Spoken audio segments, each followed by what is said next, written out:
Bom dia, direção! Sem fake news, sem juridiquês e sem enrolação. Informação estratégica para o dia a dia da sua empresa. Hoje, o nosso tema é extremamente atual e deve entrar de forma definitiva na pauta dos empresários, gestores, RHs e liderança. Riscos psicossociais no ambiente de trabalho e a nova NR1. E por que esse assunto importa tanto? Porque saúde mental deixou de ser um tema apenas humano, embora esse aspecto seja essencial, e passou também a ser um tema de gestão, prevenção, prova, responsabilidade empresarial e risco trabalhista. Nos últimos 5 anos, os afastamentos relacionados à síndrome de burnout cresceram de forma expressiva no Brasil. Dados divulgados com base em informações previdenciárias indicam um aumento superior a 800% em 4 anos nos afastamentos por burnout.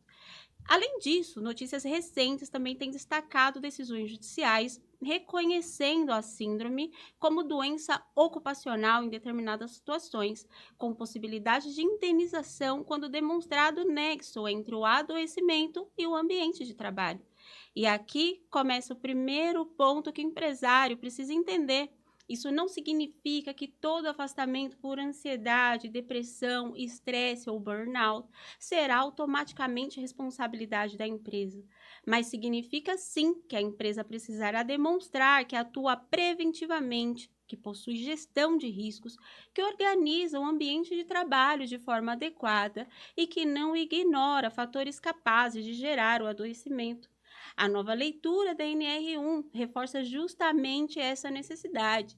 A empresa deve olhar para os riscos ocupacionais de forma mais ampla, incluindo também os chamados riscos psicossociais. Mas o que são esses riscos, então? De forma simples, são fatores presentes na organização do trabalho, na gestão, nas relações profissionais e na rotina empresarial que podem afetar a saúde mental dos trabalhadores. Esses riscos podem estar relacionados à dinâmica organizacional, à forma de gestão, à comunicação interna, distribuição de atividades e à maneira como o trabalho é estruturado e acompanhado dentro da empresa. Perceba, não estamos falando apenas de acidente físico, não é só queda, máquina, produto químico ou ergonomia. A lógica agora também alcança a forma de como a empresa organiza o trabalho. E se esse ponto é muito importante. Risco psicossocial não é frescura, não é modismo e não deve ser tratado como pauta ideológica. É um tema de segurança do trabalho, gestão empresarial e prevenção jurídica. A empresa que ignora esse assunto pode enfrentar consequências em várias frentes. Afastamentos previdenciários, aumento de faltas no trabalho, queda de produtividade, rotatividade, reclamações trabalhistas, reconhecimento de doença ocupacional, fiscalização e questionamento sobre a efetividade do seu programa de gerenciamento de riscos. Na prática, a pergunta que o empresário precisa fazer é: se amanhã um empregado alegar adoecimento relacionado ao trabalho, a minha empresa tem documentos, práticas e controles para demonstrar que atuava de forma preventiva? Porque em um processo trabalhista não basta dizer que a empresa se preocupa com as pessoas, é preciso provar. E como se prova isso? Com organização. A empresa precisa revisar o seu programa de gerenciamento de riscos, o famoso PGR. Precisa verificar se os riscos psicossociais foram identificados, avaliados, tratados de forma adequada, em conjunto com os profissionais de segurança e saúde do trabalho. Também precisa analisar se o PCMSO, que é o Programa de Controle Médico de Saúde Ocupacional, conversa com essa realidade. Não adianta nada você ter documentos formais que não refletem a realidade da rotina da empresa. Além disso, é necessário revisar políticas internas, canais de comunicação, práticas de liderança, registro de advertência, apuração de denúncias e principalmente treinamento. E aqui está um alerta importante: a empresa não deve transformar esse tema em um documento bonito guardado em uma pasta. A fiscalização, o judiciário e até o próprio trabalhador olham para a realidade. Por isso, a preparação deve ser real. O primeiro passo é fazer um diagnóstico interno. Quais setores têm maior índice de afastamento? Onde há mais reclamações? Onde há mais rotatividade?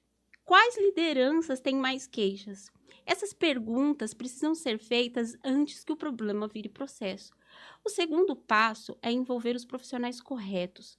Esse é um tema que não deve ser tratado apenas pelo jurídico, nem apenas pelo RH, e muito menos apenas só pela segurança do trabalho. Ele exige uma atuação integrada, jurídico, contabilidade, medicina do trabalho, segurança do trabalho, RH e liderança. O terceiro passo é treinar gestores. Muitos problemas trabalhistas não nascem na diretoria, eles nascem na ponta, na condução diária das equipes. Um coordenador despreparado pode gerar risco para sua empresa. Por isso, liderança também precisa ser treinada. O quarto passo é documentar. Se houve denúncia, registre. Se houve apuração, registre. Se houve orientação, registre. Se houve treinamento, também deve ser registrado. Empresa organizada não depende apenas de memória, depende de prova. O quinto passo é criar uma rotina de revisão.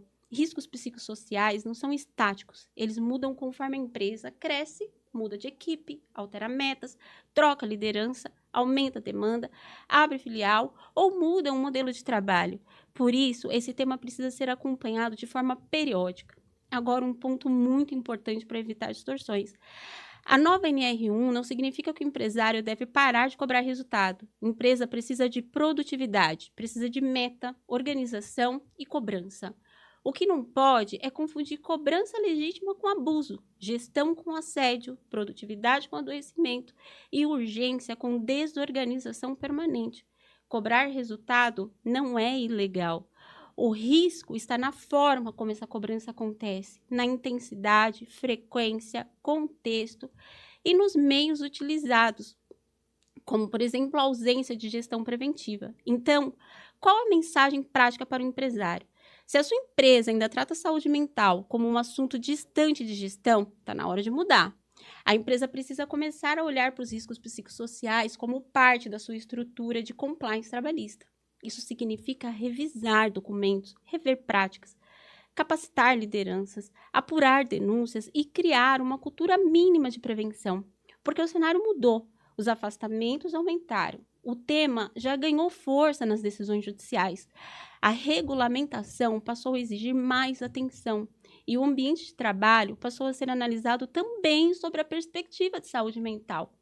Para concluir, a nova NR1 não deve ser vista apenas como mais uma obrigação burocrática. Ela deve ser vista como um alerta de gestão.